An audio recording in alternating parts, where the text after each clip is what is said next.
Kingdom of Grainville. Once upon a time, in the lush jungles of Grainville, all the animals worked together to keep their kingdom running. At least, that's what they thought. The kingdom had a system. Every animal had to give a part of what they earned as grains to the royal treasury. This was called a tax, and it was supposed to be used for the good of all. The lions, proud rulers of the jungle, promised new burrows, better food storage, and safer water holes. The hard-working ants and bees, who spent their days tirelessly collecting food, always paid their share without question. It's for the kingdom, they said to each other. The squirrels, who traded nuts, and the rabbits, who farmed carrots, also handed over their grains, though it often left them with very little. But not everyone followed the rules. The elephants, the wealthiest creatures in Grainville, had discovered ways to avoid paying their fair share. While the ants carried sacks of grains on their backs to the treasury, the elephants gave only a handful. They whispered secrets to the monkeys who collected the taxes, slipping them shiny pebbles to look the other way. The monkeys, tempted by these bribes, happily ignored the elephants' tricks. They would loudly praise the elephants, saying, "Oh, how generous they are," while the smaller animals struggled to survive. What happened to the grains collected from the animals? They should have been used to build new shelters for the deer, plant more fruit trees for the monkeys, and dig water holes for the thirsty frogs.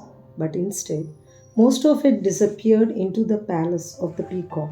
The peacocks, who acted as the lion's advisors, held grand feasts and parties every week. They wore sparkling feathers and dined on the finest nectar. "We are working hard for the kingdom," they said with pride, but their actions told a different story. Meanwhile, the frogs' ponds were drying up. The rabbits' farms had no water. The ants and bees had to work twice as hard just to make both ends meet. One day, an ant named Annie decided she had had enough. She stood in the middle of the jungle assembly and spoke loudly. "Why do we, the smallest and hardest workers, pay the most? Why do the elephants, who own so much, pay so little? And why are our grains being wasted on parties instead of helping those in need?" The jungle grew silent. The lions glared at Annie, but her words echoed in every heart. Soon the rabbits, squirrels, and frogs joined her. They began to question the system. Why were the ants and bees working so hard while the elephants lived comfortably? Why weren't the lions and peacocks held accountable? The animals came together in a united roar. They demanded to see how their grains were being used.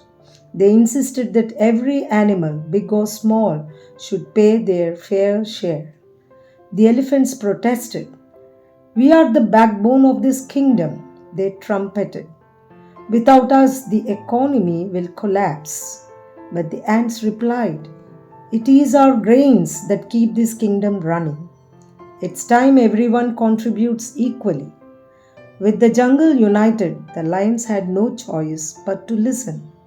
The monkeys were replaced by honest foxes who ensured that taxes were collected fairly. The peacocks' parties were stopped, and the grains were finally used to dig new water holes, plant trees, and build shelters. For the first time in years, Grainville truly prospered. The animals of Grainville learned that fairness and accountability are the keys to a strong kingdom. They realized that no matter how small or big you are, everyone's contribution matters equally.